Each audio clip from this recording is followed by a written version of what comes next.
Hey, what's up, everybody? It is Uncle Matt here. Finally, better late than never, live on a Friday night, getting ready to preview Nashville SC's 2025 season. Apologies for the delay if you're watching this live. Let's just say, life does not allow me to be a full-time, content creator, YouTuber, what have you. So things get in the way. We have just begun high school boys soccer season here in Tennessee. I am a referee. I got called into action to go referee a match tonight in Murfreesboro, somewhat unexpectedly, but it was two good teams. Sounded like it was going to be a fun game.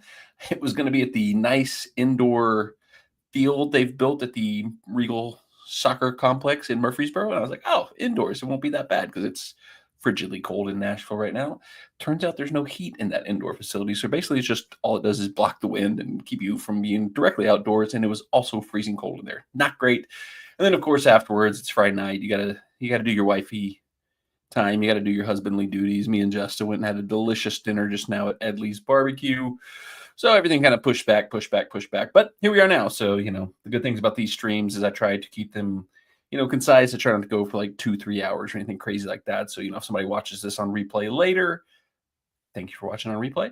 But also it's kind of condensed. It's kind of almost like a podcast style thing where you can kind of watch it at your leisure, watch it, when you have time to do it. So apologies for the late start, but we're here now. We're going to talk Nashville SC for the 2025 season. I actually have a little listicle here of how I want to go through things. We'll probably go all over the place. If you've ever watched one of my live streams before, I tend to try to stay on topic, but then I kind of jump into the chat. I kind of let the chat guide me, jump around. My brain goes in 100 different directions, so we'll never know where we're at, what we're going to see here. And we already got some people jumping in the chat, so we'll give them shouts out here. Wormy, yo, how's it going, Matt? I think I've officially watched all of the NSC Titans content. Appreciate it. Glad to have you along for the ride. Wormy, got to give him a shout out too. If you don't know, he's got a channel. He's starting to cover some Nashville SC stuff on there. He's already put out some really great videos in the build up to the season. Give him a follow, give him a subscribe, check out his stuff there. And one of my all-time favorites, another guy with a great channel, great content, the Bear of Texas, Into the Net FC, Ringside Chaos, Cowboy stuff. I'm sorry, I don't know the name of your Cowboys podcast, Bear Man, but if you need a podcast, if you need YouTube content, if you need videos covering just about anything, the Bear Man is the one to follow. So look up him as well. Glad to have those guys and more in the chat jumping in here. But we're obviously here to talk Nashville SC. The 2025 season kicks off, if you're watching this live, tomorrow, February 22nd.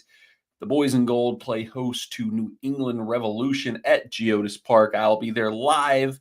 We'll have a full live game day vlog coming out probably, if everything goes according to plan, Sunday, document everything that happens with me on game day tomorrow. Always fun, always exciting. I'm hopeful we'll have a little bit more spice, a little bit more excitement into it than probably some of the later vlogs from last season. Wormy mentioned watching the Titans MSC videos, and I would guess if you watched probably the last 5 or 6 NSC videos last year, almost the entire Titans season worth of videos this year, I think you can tell my spirits were a little dampened. The life had been stomped out of me a little bit by how poorly those teams were doing. Honestly, and the Bear Man can talk, here he goes. He's giving a shout out. It's Cowboys talk. Cowboys fan, give that a look, give that a watch. He knows he's been as critical as anybody. Manchester United has also been terrible. So my 3 favorite teams, Nashville SC, the Tennessee Titans, Manchester United. I think 2024 officially was historically the worst year for all 3 teams, and it has to be historically the worst year for me for all 3 of them to have been that bad at the same time. And I do think it bled into the content. I mean, I know some of the last late season Nashville SC videos from last year, some of the end of the season Titans videos from this year, the last 2 Titans games we even left early. I was like, I can't sit around. I can't do this anymore. So I do want to start out just by saying right out of the gates, I have a lot more enthusiasm. I have a lot more excitement for this Nashville season coming up with the boys in gold, and hopefully that can be sustained. Hopefully that can keep going. But we'll talk about why, the whys, the ups, the downs, and the craziness there. Wormy says, yeah, the Titans videos are brutal. I wouldn't even put them in the same conversation as NSC. Yeah, I mean, and the other thing, the one thing that's kind of good about Nashville SC, where even in the bad videos, and this is kind of a weird, just kind of behind the scenes kind of thing, is I've got aisle seats at Nashville SC, so it's kind of easier for me to get up, go do other things at the game, go get some food, go to the team store, try to find other things to do when the game is bringing me down. Titans have the same seats for 30 years, and we're smack dab in the middle of the row, so it's half the time the game sucks, if it's bad, if it's whatever, it's hot, it's cold, it's rainy, I'm just sitting there. I don't want to get up. And so I'm just kind of like recording a few things that happened in the game. And then like the rest of the time, I'm just like, whatever. New Nissan Stadium. We have booked our tickets for New Nissan Stadium, and we will be on the aisle at New Nissan Stadium. So 2027, if this channel is still around, then that should be some fun content. And Wormy also points out, I had Vandy. I did have Vandy. That is a true sign of the apocalypse. And my friends, people who know me really well, will understand this. Like my favorite teams: Titans, Nashville SC, Manchester United, Vandy, and the Braves. Last year, the one team that lifted me up, the one team that was any good, was Vandy. And that is, if that's not a sign of the apocalypse, I don't know what is. But like I said, we'll bounce around. We'll jump into the chat. We'll jump in there, here and there. But try to get back on track here a little bit with what I want to start with. I want to talk about the state of the roster, because that is what makes this season so interesting for Nashville SC, is that the roster has changed more than at any point in Nashville SC's history. Pretty much, I think, and he took some heat for this over the years. Mike Jacobs, our general manager, basically tried to keep the core together, tried to bring in little reinforcements, a player here or there, one or two players there to try to just, keep the momentum going, keep kind of that year 2, year 3, little bit of year 4 success we kind of found going, and just try to inflate it, try to keep it going. But ultimately, the bubble burst last year. Obviously, our day one long-term manager, going back to the USL days, Gary Smith, gets fired. We go through this weird, bizarre period where we have an interim coach, Rumu Muntali, for like way too long. And I believe part of that was they knew they were going to bring in BJ Callahan, but BJ Callahan was not going to come in until after Copa America. So that was I'm sure, a factor in that. And that kind of, everything just derailed the whole season. Like I kind of said, and I've said this, well, this is retracing steps, is going back to past history. I would have stuck with Gary Smith at least until, like, the wheels come. I still think there was a chance, once Walker came back, if the defense got healthy, Gary could have mustered, like, we weren't going to win anything last year, but Gary could have put together a respectable enough season where if you want to fire him at the end of the season and then bring in BJ Callahan, whatever. You don't just flush the season down the toilet, which we kind of did last year. Is what it is. It's in the past. It's in the past. You can either run from it or you can learn from it. We're going to learn from it, hopefully, here at Nashville SC. And we started off that learning process by completely changing over the roster. Tons of outgoings, tons of incomings. I'm going to kind of read through the outgoings just to start with, and I'll kind of, probably a couple of these I'll kind of harp on a little bit. I don't know if harp's the right word there, but, the ones that are a little bit more significant here. I pulled this list from, I don't remember where I pulled this list from, but whatever. First one on my list here, Lucas McNaughton. He goes to DC United. That one was kind of surprising to me, just because he seemed locked in as like our number 2 center back. The guy we were really kind of riding on, really kind of hoping would be good for us this season. Injury concerns, he's just about to turn 30. If not, he's already 30. So, kind of, do you want to tie yourself to somebody like that? Do you want to look younger? Do you want to look a little bit more proven? I don't know. I think there was also some complications with, he occupied an international spot, and that's something we're always kind of in flux on, with trading those away, acquiring them, always trying to figure out a way to get more of them. The weird machinations of MLS rosters where stuff like that comes into play. Like, I think in a perfect world, like, if those other factors weren't involved, I think we probably would have held on to, because it wasn't like he was on such a crazy salary that was really impacting us keeping him. But, he's out, he's gone. Sean Davis, and Wormy says in the chat he got his green card like a week after going to DC. Yeah, I know that was something that was talked about a lot with him and Schaffelberg, was that they were both, kind of, and he had a team-friendly deal, was that they were both kind of in the mix to get green cards. And like, not when he first came in, there was even like a weird confusion, because he was born in America. Like, he was born in America. I think it's like, I'm going to probably butcher parts of the story, but I think he was born in America, moved to Belgium like as a young player, young person, like his family moved to Belgium, and then he ended up in Canada later and grew up in Canada, came up in Toronto FC's academy. So like, it was weird that he was born here, but because of the timeline of when he hadn't been in the country, he didn't qualify as like a domestic player. His whole situation was weird. It could be a thing where it's like the knee injury last year, because it was a weird deal where like he got hurt and it didn't seem like it was that bad. And you never knew, especially because I can't remember if Gary was still in charge when he got hurt or not, but Gary was notoriously Bill Belichick levels of vague when he talked about injuries to players. So it didn't seem like it was that bad of an injury to McNaughton when it happened. And then he just never came back. He was just out for the rest of the season. He just never came back. It was like, feel like it was like a thing where like, he's like, oh, maybe a month or so, 3, 4, 5, 6 weeks, and they just missed the rest of the season. So maybe there was concerns going forward with the injury there. I don't know. It's whatever. I think, we'll get into this when we get to who we brought in. I think we've done an adequate job of kind of like for like, maybe even slightly upgrade with that one. Sean Davis, I have a soft spot for Sean Davis. I like Sean Davis. I think he was really great for us his first season here. He was like the perfect signing, the exact player we needed to bring in. And then I don't know if it was injuries. I don't know if it was like slight changes to the system. I don't know if it was, Gary Smith, obviously last year going out probably didn't help him, but just the last year and a half, he has just not looked like the same player he did his first season in Nashville SC, and he was on a pretty big, pretty significant contract. I didn't expect him to go just because I thought that was going to be like an albatross type contract that was going to be really hard for us to get out of that one. But we ended up making a trade with LA Galaxy where they took him on, and they've now since actually waived him. They've gotten rid of him too because, whatever. I think it was for them, it was a free flyer because I think we did kind of keep some of the money that he was getting paid on our deal, but got him out. Maybe another one that was probably a pretty big surprise to people, Shaq Moore traded to FC Dallas. Bearman, you just said FC Dallas will likely disappoint you. You brought in Shaq Moore, U.S. men national team right back, high-profile player. I think the problem here, I think the reason he went was he was good. He was fine. He never, I don't think he was bad here at Nashville SC, but he didn't live up to the price tag. I don't think he ever got to the level that you would expect from a player that you paid that transfer fee, that you were paying that kind of salary to. So another one kind of similar to Sean Davis, where it's like, get that salary off the books, give yourself more roster flexibility, especially because like, I think the biggest thing for us this offseason was we knew we were tied up. We had our 3 designated players already locked in. So we had to find as many ways to create roster flexibility as we possibly could. So you look at a player like Shaq Moore, still, on the young side. I believe he's 28.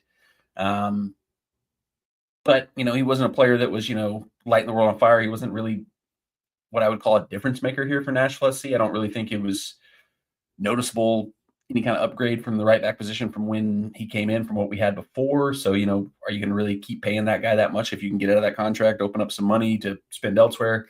Makes sense.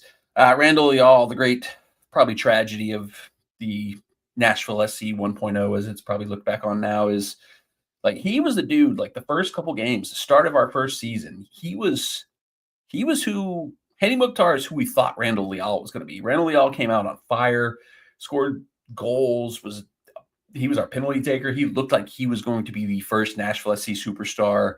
And then towards the end of season 1 into season 2, going on and just forever since, just injuries, just never, whatever reason, could get fit at all, and just bizarre stuff too. It's very similar to, he'd like play a game and then like it would come out like he's injured in training, he's out for a couple of weeks, and then he'd miss like 6 months. He was the biggest victim of the Gary Smith underplaying injury stuff. Every time Leal got hurt, I swear Gary Smith would say like, "Oh, it'd be about a game or two, and then we'll expect Randall to be back into the team." And then it'd be 7 months before we'd see Randall Leal again. I feel like a lot of people like got negative on him, and like I'm always have a hard time like with that with injuries because you never know. We don't know enough about like what is causing the injury. Some people are just snake bit. Some people, don't put the work in, don't do the stuff they need to do to take care of their bodies to make sure they stay fit. So no real way of knowing what happened with him, why he was injured so much. But I mean, he literally looked like he was going to be our original superstar. And then the injury bug came for him, and Henny Mukhtar became what Henny Mukhtar is. So, and he's off to DC United now. Brian Anunga, we got him to go to FC Cincinnati. I've had an up and down relationship with Anunga. I thought by the end, I was like, he's a fine squad player. He's a good enough player to have in the team, but he's not a player you wanted to have probably play as many minutes and start as many games as he actually did for us, Nashville SC. Annabelle Godoy gone. Great player, key part of the original era of Nashville SC, but 34, get that money off the books, reinvest it somewhere else. Brett Coleman, kind of a one and done, more of a meme signing than anything else. Elliot Panico, great moments, great history of Nashville SC. I think he was ultimately let go, mostly just because I think they wanted to bring in younger backups to Joe Willis, just, because I think they had made the decision probably internally that Panico wasn't in line to potentially be a successor to Joe Willis. So they figured it's better to get young keepers who might someday eventually be the new number one rather than, sticking with him. We'll always have that Leagues Cup run where he became such a brilliant, penalty saver. Joey Skinner barely sniffed the team. I don't know how much he came in. Drew Yearwood, I was kind of disappointed in him. I thought he was kind of going to be the guy we needed to be that midfield player we'd been missing. Just fine season, a lot of injuries, just really ultimately nothing. Amar Sedic, I kind of thought he should have played more than he got to. He was weird where he was only like coming out like, getting 2 to 3 minutes a game, sometimes. And I was always like, why don't we start him? It feels like he could be something that could give us more in midfield, but obviously, who knows what happened there. And then Ben Martino, another, reserve goalkeeper. I don't know that he ever even played a minute for, the first team. And that's kind of the main outgoings. I think there was a few more, but they're mostly like kind of like either for Chicago. I don't know. I didn't have him on the list, but I know that was one that was I think that was similar to kind of what I was thinking maybe the case with McNaughton, but I think it definitely was the case with For Chicago was he took up an international spot, and I think we were ready to bring our homegrown academy player striker Adam Sipic more into the mix this season, and he was going to kind of take that spot For Chicago was holding as like the kind of third, fourth string emergency striker. So you don't want to waste an international spot on that you could potentially give to a more regular, more featured player. Let's jump back in. We had a few things that jumped into the chat. We'll see here what it looks here. Yeah, Wormy going back to Leal said, never watched Leal play and I've been a fan for about 2 years. Yeah, I mean, it really started probably like year 2 of Nashville SC where it started popping up. Year 3, it kind of took over. And last 2 years, he basically played like almost no games. But like year 1, really the start of year 1, he came out on fire. He looked like he was going to be like, the key player there. Martino killed it in Huntsville. Yeah, once again, I think it was more of a decision of like looking at that and going, he probably was never going to be the number 1 goalkeeper at Nashville SC. So, move on, bring some new young faces in, give them a chance to see what they got. A new person in the chat. We need to give Perez more time. Yeah, Johnny Perez. I think we are going to see a little bit more of him, especially we'll get into this in a little bit. We've got when we talk about the New England game, we've got quite a few injury concerns that I think are going to open the door for him to come in a little bit more. And Wormy agrees. He says, definitely going to see more time. That's a good point to transition into the incomings. And I would almost, count Johnny Perez as an incoming because him and Patrick Yesbeck both came in at such a weird point last season. It was kind of towards the end of the transfer window. We got knocked out of Leagues Cup.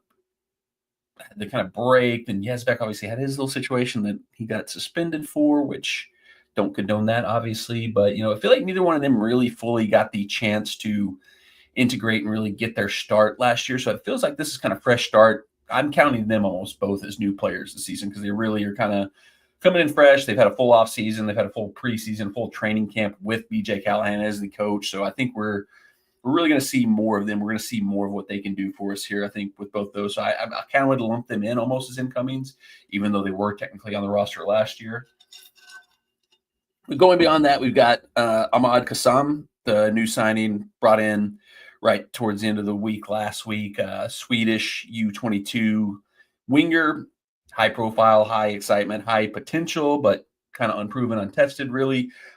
He won't be available tomorrow. He's still waiting to get his visa cleared on the visa issues that, I think those are outside of the control of the MLS and Nashville SC. I will not say anything else about that, but, could be longer than we'd like to see when he gets into the team. But there's a lot of hope for him. He's an explosive player, kind of the exact profile of player a lot of people have wanted Nashville SC to start going for. I really think, well, you'll see this more as I kind of talk through this. Yazbak kind of fits this. Kassam kind of fits this. Another player I'm going to talk about kind of fits this. I feel like we're kind of almost following the early Atlanta United mold of like going to find young players who are really good at underdeveloped, lesser leagues, bringing them to MLS. They'll be great here for like 3 or 4 years and then probably get a big deal to go somewhere at a bigger European league. Think of, Miguel Almiron, who just returned, some of the players that have gone through Atlanta, except instead of going to South America like Atlanta did, it seemed like Nashville SC is going through the Scandinavian market. We've signed players from Sweden. We've signed players from Norway, stuff like that. Player who we might see sooner than we maybe expected to, Matthew Cochran, 18-year-old U.S. men's national team youth player, has been playing as a professional for Birmingham Legion in the USL for the last 2 seasons. So, I mean, USL tier below MLS, obviously, but I mean, still, think about 16-year-old, 17-year-old playing in the probably second highest level of professional soccer in the U.S. He's jumping over to Nashville SC. I believe he's a product of, once again, shout out Bearman in Texas, the FC Dallas Academy. I don't really know. I haven't really heard, why he didn't matriculate into their first team. I don't know if he got the chance to jump to Birmingham to play professionally earlier and took that opportunity. But there's a lot of people who say he might be the highest profile, highest ceiling, highest potential player Nashville SC has had in terms of youth players that have come through. Obviously not going to be in our academy. He's going right into the first team as an 18-year-old. That tells you pretty much something pretty solid there. All indications are he's going to be right a part of the Nashville SC first team. Could potentially maybe drop down to Huntsville a game or two here or there. But I mean, it sounds like from everything I've read, everything I've heard about him, he's going to be right in the mix to be amongst, the top 2-3 players selected in our midfield area, which we'll get into the injuries. When we talk about the New England game, he might be thrown right into the fire because we get a lot of injuries in central midfield. The player I'm most excited about, I think the player who a lot of people have zeroed in on and saying, this is the guy who has the potential to be our next kind of diamond in the rough, real true spark plug, real true player that takes things to another level. It's Edvard, but we're just going to call him Eddie, obviously, tag Seth. Listed here as a central midfielder, but I think we've been playing more on the wing, but I think he can also play left back and central midfield. So, and that kind of is the interesting thing about a lot of these players. Kassam, winger, striker, midfielder. We just signed today, Wyatt Meyer. We'll talk about that in a second. He's a little bit of a center back, left back, midfielder. BJ Callahan has talked a lot in preseason. One thing he said repeatedly is he's moving away. He wants the idea of his formation, his team, his setup to move away from positions and into roles. Players aren't going to be a central defensive midfielder. You're not going to be a left winger. You're going to have a role in the team, and it can be more flexible, more fluid. And I kind of like the idea of that because that's, I coached high school soccer for a very long time. And when you coach, especially lower level teams, the school I coached at was a small private school. So we didn't exactly have just treasure trove of highly talented players. We kind of had to take the players and kind of figure out who best fits where. You might be a striker for your club team, but we need you to play center back because we don't have any center backs here, that kind of stuff. And I kind of always thought that was something that probably should be integrated more at the professional level because, soccer, I think, is a game that, can be more fluid. It's not like football where I'm a quarterback, I'm always going to be a quarterback, that type of stuff. So, but it seems like we're getting more players that have that versatility, that ability to change. To access one of those, I think, everything I heard about him in preseason sounded really good. His background is right in terms of what you'd want from a player. Spent 4 years, I believe, in the Liverpool Academy. I mean, that shows you had to have something to be able to be into their academy.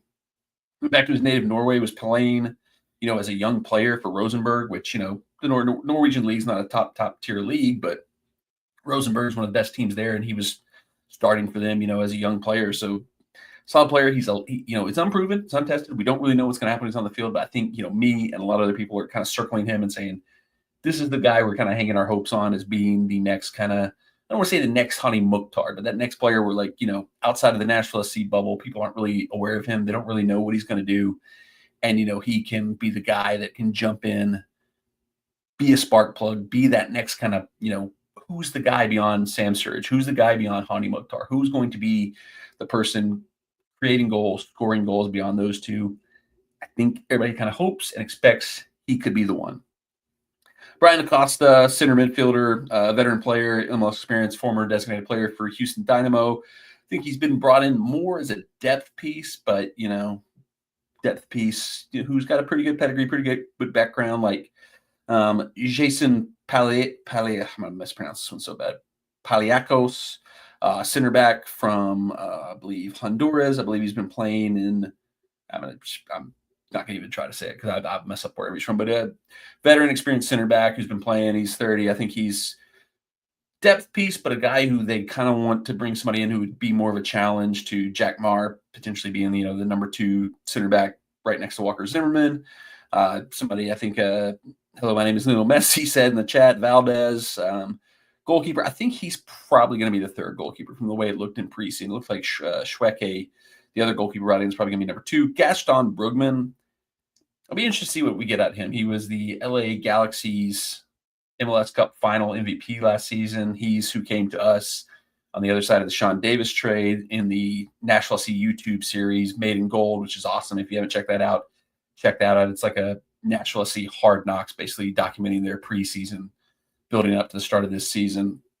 And there's a specific part in it where Mike Jacobs and BJ Callahan, and this might be just made up bullcrap, who knows, but they're both saying, like, that Mike Jacobs like, BJ Callahan kept talking to me. He's like, the type of player we could use, we could really use a Gaston Brugman type player. If we can find somebody who can do the things Gaston Brugman can do, that would be a really good fit in our system, a really good fit for our, system we're trying to run.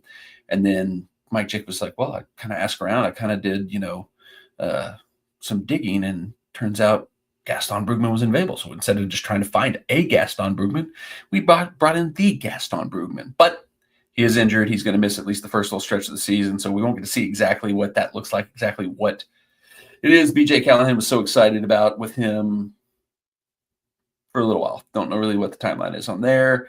Andy Nahar, new right back. He's probably going to slot right in, be the starter, at least for the start of the season. I think Julian Gaines, a young player who got some minutes toward the end of last season, will, eventually maybe give him a challenge, maybe push him a little bit. But he's experienced player, long-term player in DC United, was a really solid right back for them. I think that's the thing, is like, he's not going to have as high of a ceiling as Shaq Moore, but you know what you're getting. He's going to be a solid player. You're going to get what you get out of him at right back. You're not going to, and he's not going to cost as much as Shaq Moore. Skip through these. See if there's anybody else of note. Yeah, Schwacke, the other goalkeeper, I think he's going to be the number 2, at least coming out of the gates. Maximus Eck, this striker we signed, he was at Huntsville last year. We officially signed him to a Nashville SC contract, but I believe he's injured too, and it sounds like it's maybe more of a long-term thing. I don't really know how much of a plan there is for him to come into the first team this season. And then there's 3 homegrown players that I think are going to really make the jump into the team and see more minutes. We got Chris Applewhite, center back, 17-year-old, I believe. He's the one everybody's really expecting to have a big-time career in MLS. And a lot of people described him as the most MLS ready of kind of our 3 homegrown players that are kind of sitting there. Isaiah Jones, who was the first homegrown player to come in and play for MLS last season, I think he probably has fallen down the pecking order a little bit just because we overhauled the midfield, brought in so many new players in that area. But with the injuries, that might open the door for him to kind of peek back in. And Adem Sipic, the first player we ever signed to a homegrown contract out of the academy, striker, like, I think he's 17 or 18 now, but like he was all over the Made in Gold video series, like starting a lot of games, playing a lot of minutes in preseason. And I probably shouldn't speak this way about a teenager, but like he does not look like a teenager. He is built like a grown, pardon my language, ass man. He looks like he is ready to step in, play, be a striker in MLS. And I hope we get to see a lot of him. I hope we get to see a lot of Chris Applewhite. And Isaiah Jones is truthfully, out of those 3, no shade to Sipic or to Applewhite, but Isaiah Jones is, truthfully a homegrown player, from, not originally, but, raised in Nashville, played soccer growing up here. Look up the Jones soccer family, Franklin, Tennessee. 8 brothers, this crazy family in Franklin, just all soccer studs, his older brother Malachi was having a breakout season for New York City FC before he had an injury. His younger brother, Levi Jones, is at Lipscomb right now, I believe, and he's really good for them. Just 8 brothers, all really good at soccer, all studs, and Isaiah is kind of the one we ended up with here in Nashville. So exciting players. I think, when I look at who went out and who came in, there's not that marquee signing. We didn't bring in a, Miguel Almiron. We didn't bring in a Zaha. We didn't, break the bank with like a transfer-setting record. We really couldn't do those type of moves because, like I said, we've got Walker, we've got Hani, we've got Sam Surge. We've got our 3 designated player spots locked up. They're in tow for this season. Couldn't really do anything in terms of like the high level major signings, unless we could have found some of that magic that Miami has where they can get crazy players without using extra designated player spots, but that's neither here nor there. But for what we could do, I think if you just look at the roster, if you go player by player, who went out, who came in, I think overall we've upgraded the roster, and that's all you could really ask, because we were just we just fell off a little bit from where we were, and now I think we've built a roster that can kind of get back to where we want to be. A lot going on in the chat. I'm just going to kind of recap real through here because that kind of goes through the outgoings. Just make sure I want to see what else, anything. Yeah, Wormy, we kind of talked about this. He said visa troubles, but he was at media day without pay. I wonder how that worked. Yeah, the visa stuff is kind of weird. You can, I don't really know like how that works, but Ben Wright has reported. It's been reported that I think even BJ Callahan said at his press conference they're waiting on a visa. So like it could be a thing where he's allowed to make appearances for the team. He's allowed to do certain things, but in terms of officially cleared to play and get the full player contract, that could be what you think there. So let's see.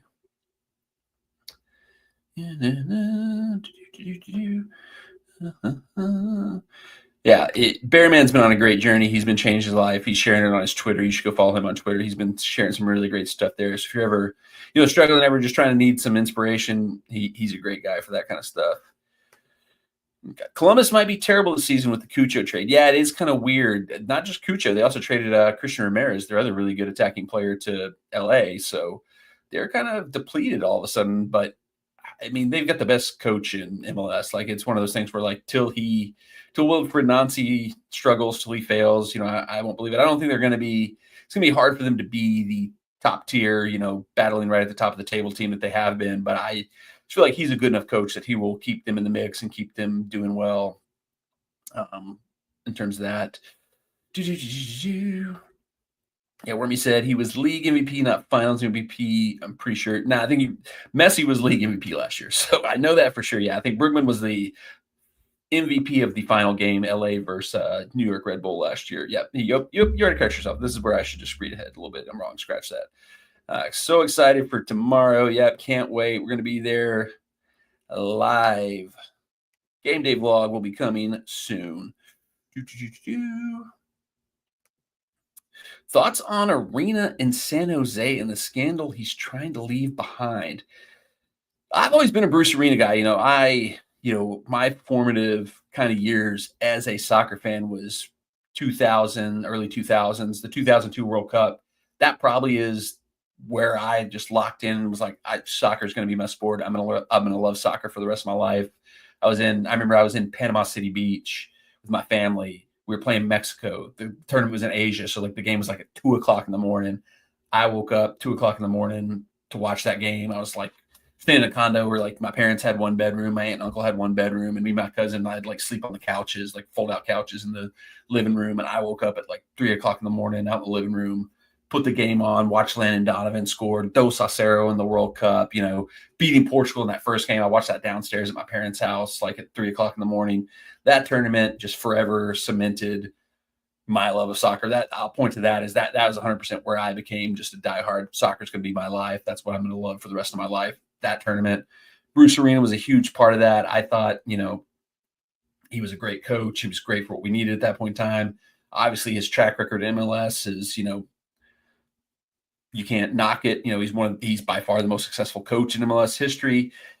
And the scandal is weird because it's one of those things where it's like, we've had all these things over the last, whatever it's been, 6-7 years of, people getting canceled or whatever. And there's been some horrible things people have done. This stuff's come out. It's been just awful. How have we let this stuff go on for so long without these people getting in trouble? And the weird thing about the Bruce Arena thing is like MLS investigated it.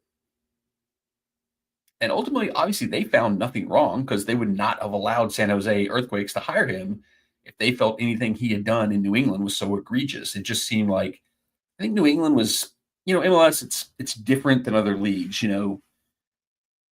Man City's not going to fire Pep Guardiola unless they're 100% sure.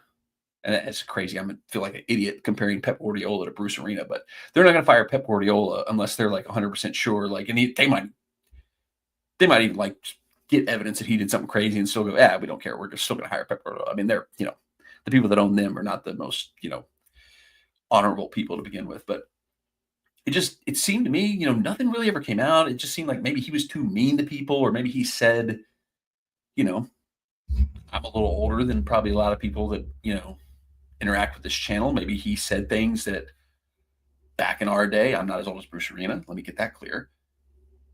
We would say, and they're not okay to say, I don't want to say they're okay to say, but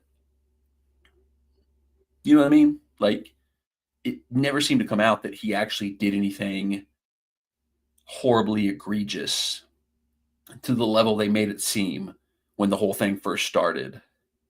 So it's just to me, it's like we've seen so many people get canceled for good reasons and for doing awful stuff. The fact that nothing really ever came out, the fact that nothing kind of came from it, and the fact that he's been allowed to return and coach makes me think there was probably said some things he shouldn't have said, but ultimately wasn't that bad of a deal. That's just my guess. That's just me reading tea leaves, not knowing any kind of inside info or anything beyond that. But it's just, he's been allowed to come back. And I think, like I said, MLS, New England Revolution, they'll be a little quicker to make a decision to get rid of somebody in those type of spots than, in other situations in other leagues or things like that. Rusty responds back, "It's weird. We never got super concrete info. Is enough for New England to cut ties, though. Anyway, love that man in black. Hate your sporting. One of my faves. Yep. Sad that this one's officially retired. Not going to be seeing this one on the pitch anymore, particularly with how kind of lackluster the new one that we got this year is. But, I'll still be wearing this one. We'll have this one forever, so it'll always be around. But, yeah, like I said, that was my whole kind of point was like we never got – nothing ever came out. Like, and I'm sure he did something he shouldn't have done. Like, there's definitely – you don't just get fired for no reason. Like there was something he shouldn't have done. And Bearman said here, back in the chat, probably just said things he shouldn't have. But I'm guessing it was, And Wormy's like, you're trying to walk the line so carefully. Yeah, because I'm like I said, I don't know what happened. So I don't want to come out and be like, justice for Bruce Arena. And then 3 months from now, somebody finally leaks what actually happened. And it was more horrendous than we could ever have imagined. But just, in all these situations, so far, knock on wood, most of the time, the stuff comes out. We kind of know, and we're kind of like, yeah, that was right. That was justified. But to my point, I think, New England probably fired him because for them, whatever it was, even if it wasn't that bad, it was probably just easier for them to just say, hey, we're washing our hands of this. We don't want to be a part of this. Let the next team pick up the baggage of this and move on. So I'm not really that concerned about it. I like him as a coach. I think he's a very good coach. I think, he's proven his track record in MLS that he's good at that level at least. So I would, if he had been who we brought in to replace Gary Smith, I would have not been opposed to that. I would, because I know we want to get younger, we want to get a new modern coach, but I mean, somebody to the guy who just knows what he's doing in MLS, who just knows this league, knows how to win in this league, that I would not have been totally opposed to. But he's coming into town tomorrow. We're going to get to see firsthand what oh no, he's not. His old team's coming into town. Now I'm getting sidetracked. I'm getting totally messed up here. This is what happens on the Uncle Mad live stream. So I'm going to talk about kind of what are the things that make me optimistic for the season, and then we'll kind of talk about the negatives, like what kind of am I concerned about. And I think the biggest the biggest positive is, like I said, I kind of alluded to this as we're going through the incomings and going through the outgoings. I think overall the roster is better than it was last season. Like I said, I don't think we signed that crazy game-changing high-level player unless it's somebody that's going to come out of nowhere, which, Hani Mukhtar did that. Hani Mukhtar was not somebody that people were like, future league MVP, this guy's going to be banging in 15 to 20 goals a season. Maybe we got that. We don't know. But I think, player by player, overall talent, I think the roster is better. And that's an encouraging thing. I think that was the biggest shortcoming last year was, you can say the tactics, you can say the style of play we played under Gary Smith, the kind of hiccup of changing coaches, having an interim coach, a whatever coach, then BJ coming in without much time to really implement what he wanted to do. But I really think just the roster just wasn't very good. And we kind of tried to squeeze that last drop of gold out of the original boys in gold squad, and it just wasn't there anymore. So I'm very positive on the roster. I think it's better than what we had last year. I think we have some high ceiling players that if they, come out and hit high levels, it could be even better. Like, Ahmad Kassam, there's something they saw there. They've been pursuing him pretty hard. They paid a pretty significant transfer fee based on, the standards of transfer fees we paid previously to get him. Eddie Taxev, similar boat. That's a player that they really wanted to go for. Are they going to break out and score 10, 15 goals a season? I don't know. Could they? I think so. So I'm positive that the overall roster is better. I'm positive that we're going to be trying to play a more attacking style of play. I mean, I'm probably the biggest Gary Smith defender And maybe it's because I played defense my whole life, so I'm a little sympathetic to more defensive soccer. The people who said, "Oh, Gary Ball, we just parked the bus." I have never at any point in time thought we parked the bus. I watched Jose Mourinho for years. You want to see parking the bus? Go watch some Jose Mourinho soccer. I thought we played good, organized defensive soccer that allowed us to break quickly in transition. Maybe that's a fancy way of saying we parked the bus. I don't know. But I was probably the biggest Gary Smith defender that there is. And even I, kind of reached my breaking point last season where I was like, at some point in time, you just can't do this way. You can't try to win every game 1-0. You can't try to get to playoff games 0-0 and hope for penalties and stuff like that. You got to attack. You got to play modern football. You got to press. You got to try to create some possession, try to create some control in the game. So I'm encouraged that we will have a coach who is going to go for that. I'm encouraged that we've built a roster that's going to be built more to do that style of soccer. So overall roster being better, style of play theoretically being better, those things are probably the positives that I'm looking forward to for the season. Negatives, it's very unproven. It's very untested. Like I said, there's players that have very high potential, very high ceiling, but Ahmad Kassam could very easily be the next Rodrigo Pinheiro. Eddie Tagseth could very easily be the next Ake Loba. We've had these signings, we got excited about these players that looked like they could have a lot to offer, that could do stuff. And, a lot of people blame Gary Smith for those type of situations. So maybe that's the problem. I don't know. We'll see. It's very untested. It's very unproven. All the way to the very top where BJ Callahan, we're enthusiastic. We're excited about him. We think he's going to be coming in, playing a more exciting style of soccer. But ultimately, last season was kind of a wash because he came in late in the season, only 8, 9 games maybe. This is where we really see what BJ Callahan has. And he's never been the guy, the manager, the head coach.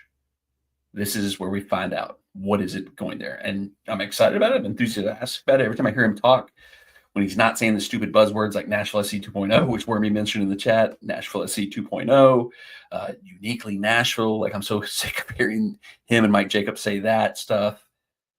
When he says actual stuff, when he actually talks about his ideas, when he actually talks about the actual real stuff that he's trying to do with the team, what he's trying to make happen on the pitch, I like what he says. I like his message. I like his, style. I like what he's bringing to the table. Will it translate to the pitch? Will it actually work? Yeah, Wormy, there you go. Uniquely Nashville is a stupid term. Because what is that? What is uniquely Nashville about a soccer team? I don't know. It's been bugging me for a while now, but that's the negative is really high expectations, really excited about this guy. It's unproven. It's untested. It could be a disaster. He could be a big old dummy who doesn't know what he's doing. The players could turn their backs on him 3 games into the season, and it could all blow up in our faces. That's biggest concern. But in terms of an actual concrete thing I can look at and say another thing I'm a little bit concerned about is, this is weird to say for Nashville SC because this has been kind of the foundation, the base of our team for so long, the defense. Late last season, I thought our defense, our players specifically, got very exposed when we changed the system, when we kind of moved away from the low block, kind of organized defensive stuff, and we started isolating our players really more. Dan Lovitz, player I love, great guy, seen him play, really isolated. He's kind of, right in front of me a lot of times where we sit.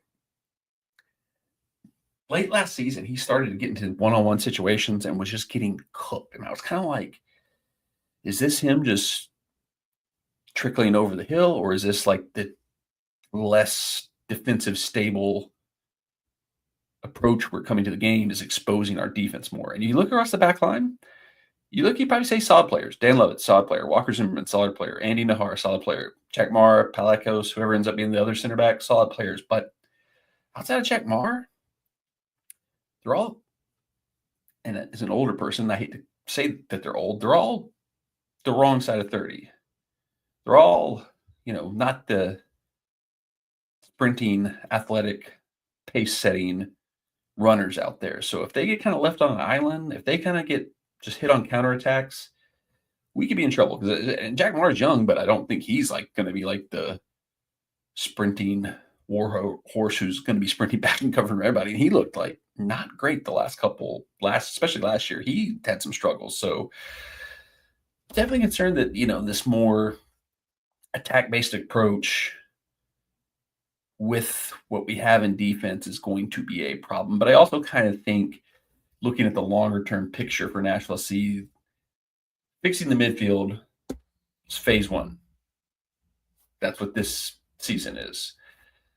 I hate to ever say, let's go ahead and look ahead to 2026, but I think, 2026, you look at who's out of contract, who's not going to be here in 2026. Walker Zimmerman's contract is going to be up. He certainly won't be back under a designated player contract, if he'll be back at all. There'll be at least one designated player contract coming available, probably more opportunities to get young, get more versatile in the back line, maybe bring in another designated player attacker, another U22 if we don't want to use all the designated player spots, want to shift to U22s. I think the defense is kind of going to have to hold steady, hold tight, and we'll look to revamp that next offseason. But I am concerned that for us to be successful this year, it might mean we have to win games like 4-2, 5-3, 6-4, stuff like that, as opposed to anything else, which that'll make for fun games. I mean, give me 10 goals in a game any day of the week. That'll be a blast to watch and have some fun. But I'm definitely concerned that our back line is like the wrong age and the wrong mix for what we're going to be trying to do. But I think, also like part of what we're probably looking to, part of what we're hoping to do to protect our defense is just having the ball more. If we have more possession, if we're pressing more and winning the ball up the field and the ball doesn't get to our defense, that will take some of the pressure off our defense. I'm sure that's part of the plan. Once again, will that work? These are the great questions. These are the things we do not know for this season. Couple more comments here. This is a great one. I want to jump on this one where we said, at the same time, no coach will go up there and say they are screwed.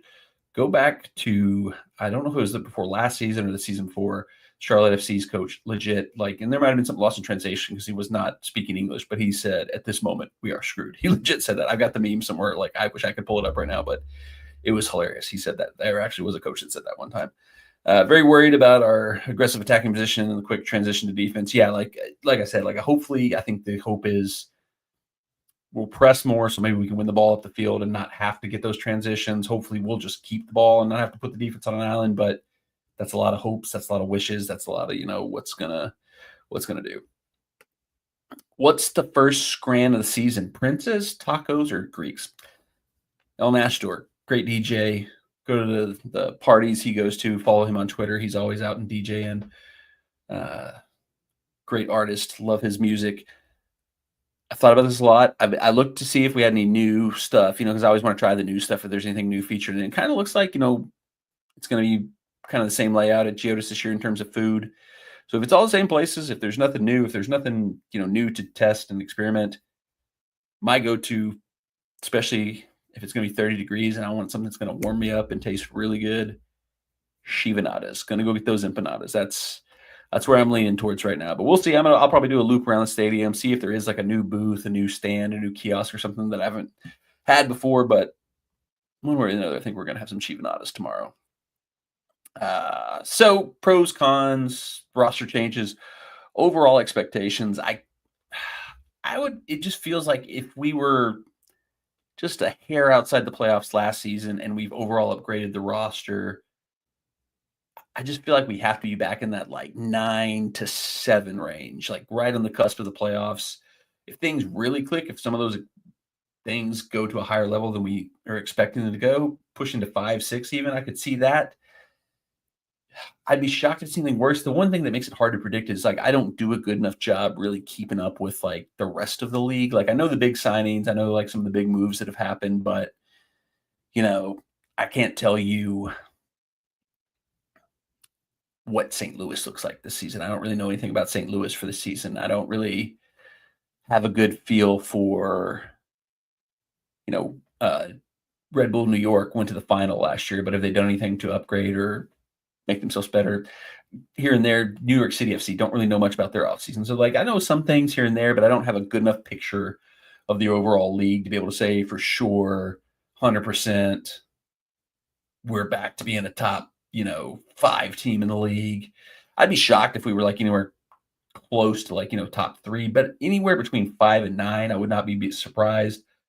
I would be a little surprised if we're like out of the playoff range towards the bottom. There was some idiot who predicted that we're going to win the wooden spoon, and like one of his pieces of his analysis is like Nashville SC just doesn't have any stars. Like we don't have the dude who was MVP 2 years ago. We don't have like a multi-time defensive player of the year in Walker Zimmerman. Like, there's a lot of reasons. Like, if you wanted to come in and say, hey, they were able to roster, it's a lot of unproven talent. The defense is old. BJ Callahan has no track record, so we don't know what's going to happen. I think they're going to win the wooden spoon. But if you come in and say Nashville SC has no stars, you're just an idiot. It was a guy from The Athletic, too. Like, how do you get paid by The Athletic and you're that dumb to say, like, tell me you don't follow Nashville SC and you're just like, I don't know anything about that team. I'm going to rank them last without telling me you don't know anything about the team. I'm just going to rank them last. So, like I said, Wormy arguing with Twitter on that dude. Denzel, another great all-time legend of the Nashville SC Twitter. He was going back and forth with him. That guy's just an idiot. Like, like I said, I think there's a case to be made for Nashville SC wooden spoon. Hani Mukhtar tears his ACL tomorrow. God, please don't let that happen. But, the wheels fall off. BJ Callahan actually doesn't know what he's doing. It could go really bad this season. That's what kind of was one of the things that's kind of exciting about the season is like, it could be really, really good, but it could also be really, really bad. But his analysis, the way he came to the conclusion we're going to win the wooden spoon was just so stupid. El Nashville back again. Empanadas FTW, and we all know what that means. Empanadas for the world. Everybody gets empanadas. All right, yeah, but I'm excited. I definitely think I have more. Like I think last season, if I went back and watched last season's preview that I did, I probably was more.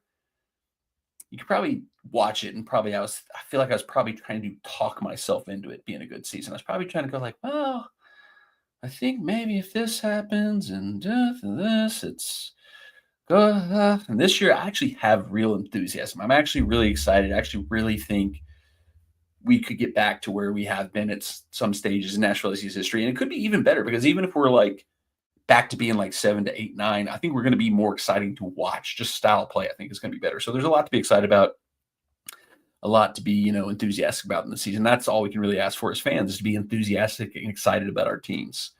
Wormy says FTW does not mean for the world. I must have that one messed up. I don't know. New England preview, quick thoughts on the game tomorrow, just, to wrap up. We've talked about the 2025 season, so I want to talk about New England just a little bit.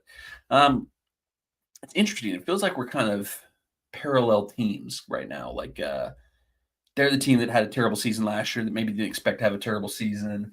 I think they had like a historically bad defense last year, and they made major overhauls to their roster. They've got a, former MVP who is looking to recapture his previous MVP form.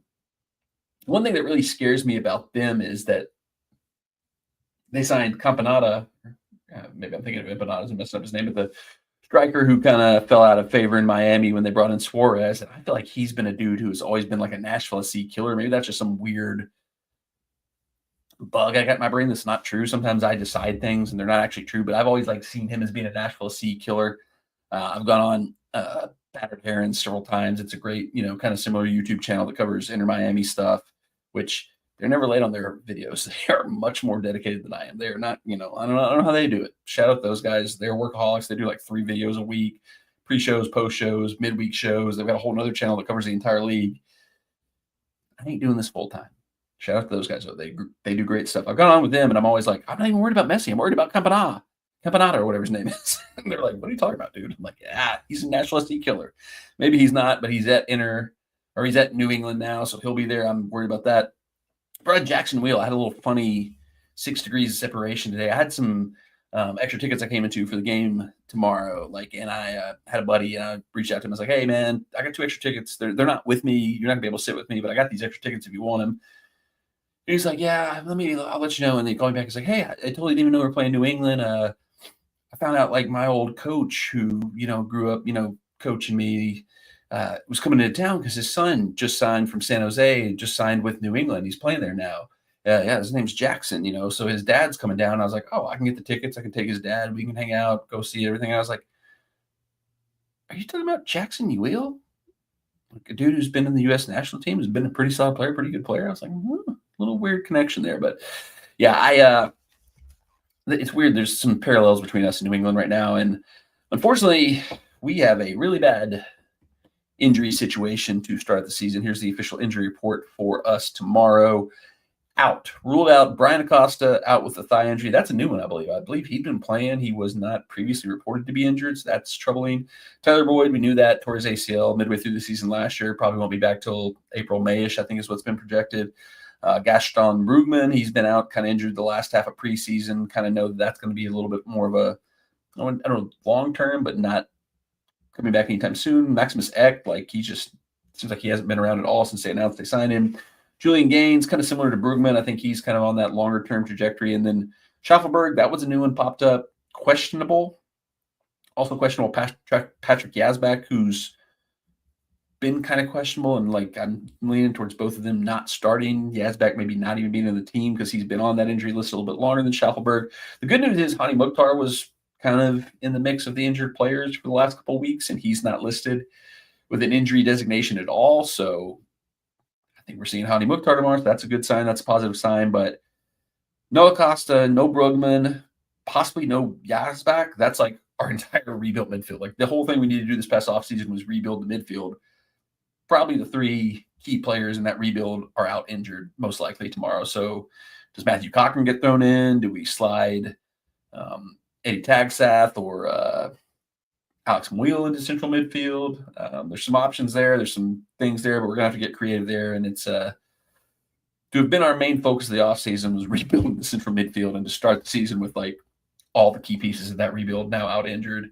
Not a great place. I'm excited for the season. I'm not too enthusiastic about tomorrow. I can definitely, if I was going to make a bet, if I was going to make a prediction, I would put a little money under. And I think New England wins 1-0 because it's going to be cold. It's going to be a weird game where it's going to be how much the team's going to be able to get going and really be can they get that high intensity you want in the new style Nashville SC when it's 30 degrees and everybody's freezing their butts off. I don't know. I New England 1-0 feels like a predictive score to me right now, but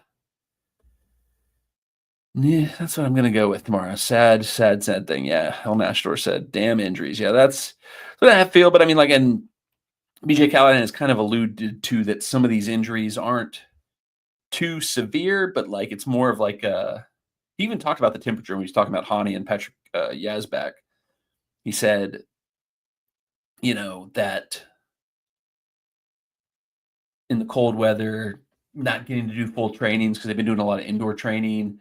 Maybe it's not the best time to push them into the team, because it's maybe not a serious injury right now, but if you try to force it, try to push them right now, could turn into something where they're out for a month and a half, as opposed to a couple of weeks. So it's a long season. You want to come out strong. You want to look your best right out of the gate, but it's a weird kind of game to start the season right now. But Wormy, he's got his prediction. Nashville SC 3-0 Sam Hattrick.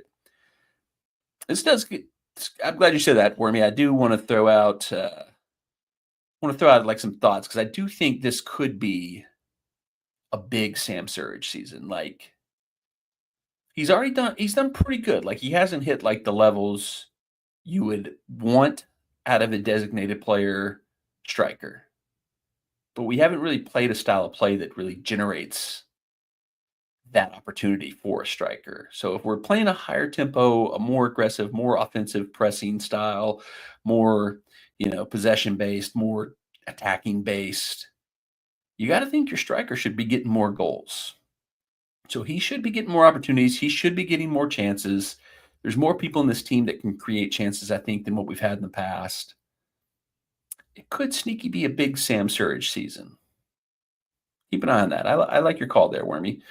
El Nashville says we got to keep Campana in check or it's going to be a long night. Yeah, like I said, for whatever reason, maybe this is not true. Maybe it is true. I've got it in my head that he's a historic Nashville SC killer. So he's the one I'm worried about. Said his prediction for El Nashville is maybe it's a stretch, but 2-1 NSC with the late winner. I could see that.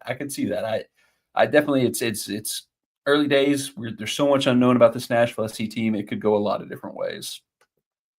Remy said, this is what I was saying in my video. After seeing the preseason game, I think we will be giving him way more opportunities to shoot the ball. Yeah, I think, naturally that should happen. That should just be a natural product of the way we're playing, of the players we brought in, is that there should be more opportunities for Sam. So that could be a big change. That could be a big difference maker for the season, where if he goes from, I want to say he had 12, 15 goals, something like that last season. If he jumps up to, 20, 25 goals, I mean, that alone is a huge upgrade for Nashville SC and will be a huge boost for us. So I think we kind of hit on everything I wanted to talk about. I did want to shout out some things. I already said Wormy, look Wormy up on YouTube. He's got a great channel. He's starting to produce some Nashville SC content. Definitely check that out. I believe he's going to be doing a game day vlog tomorrow. He's done some preview stuff and some review stuff. Give him a follow. Give him a subscribe. He's been putting out some great content already, and I'm sure there's more to come. And I really want to shout out 615 Soccer. I think the majority of Nashville SC fans seem to have already jumped on that bandwagon, but it's Ben Wright, it's Valaire, it's Clay Tranium, some of the guys that have been kind of in the mix with Nashville SC, covering the team from the get-go, and they have just been pumping out the content. I believe it's like $5-7 a month to subscribe to their website to get all the content, and it's worth it. I mean, especially this last month or so, where they've been really giving some good breakdowns. A lot of what I've been talking about, a lot of what opinions I've formulated have come from some of the stuff I've seen from them. So if you're not already subscribed to them, following their content, check them out for sure. I think they've been a great asset. I think they're going to be a huge thing for us to have going forward, to have like a really professional, really dedicated, team covering Nashville SC, really breaking down. And one of the best things about them is they've got a Discord for members, and it's like legit. Like people are like going in there going like, "Hey Ben, what are you hearing about this? What are you hearing about that?" And like, you're getting, inside news, stuff that he's hearing from the team that maybe he hasn't posted to Twitter yet, that maybe hasn't come out in an article yet. Maybe so you're getting like insights you're not getting anywhere else. So 615 Soccer, if you haven't checked it out yet, definitely check it out. There's still a little Wormy thing here. He already did a video that you'll want to check out where he did his unboxing. I haven't got to watch his yet, but I'll have to go back and watch and see his thoughts. But we did get our I think maybe everybody, probably not everybody yet, but Nashville SC, the season ticket member box has arrived for this season. Right out of the gates. Last couple of years, I think the box has at least been. I actually have last year's box here. Do I have last year's box? Oh, I do have last year's box here. Nope, that's Mickey Mouse. I don't have last year's box anymore. I thought I had last year's box here, but here's the box here. I already opened it. I already seen what's in there. I'd seen it on social media and everything before. So, but just to show it off, we got a collapsible water bottle, and these are supposedly, you're able to bring these in to Geo's Park to get your water refills. It extends there. It's got the little, it says Nashville Soccer Club on it. That'll be kind of useful. I always had meant to bring water bottles to the games, but I always seem to forget. Got another season ticket member scarf, which is pretty cool. And then we got this kind of like bum bag style clear bag, so you can bring like, because you have to have a clear bag policy. So useful things. They're not actually like creative or that cool, but they're definitely useful. So, it's positive in certain ways. It's you get a hoodie, maybe like a cool hat. I don't know. But they got it out in time for the season. That's, that puts them ahead of the Titans. I think we got our season ticket member gift for the Titans this year in like late December. So kudos to Nashville SC for actually at least getting this out before the season officially started. So, some people were like not so high on it. It's not the best gift in the world, but I mean, it's useful. At least it's something useful. I'll take that any day. All right. Anything else? Let's see what we got here. Wormy says, thanks again. Incredibly supportive, means a lot. Watching your content really pushed me over the edge to start trying to make videos. Happy to do it, man. I'm happy to have more people out there talking about Nashville SC. I love the community. I love the team. More people that are talking about it, the better. Al Nashador says, Matt, thanks for doing this content. Your videos are awesome. Keep the great work. I will do so. I will continue to do this. If I made it through last season, I don't think we're ever going to stop doing this if I made it through last season. Knock on wood, because I'm sure it can get worse, but God, let's hope it doesn't. Thanks for watching. Thanks for those of you that jumped in the chat. If you haven't done so already, subscribe to the channel, turn the bell on for notifications, follow all the great people I mentioned below that were a part of the chat, all great followers, all great friends. Season starts tomorrow if you're watching this live. Come on, you boys in gold. Enjoy your life. Enjoy your bagels.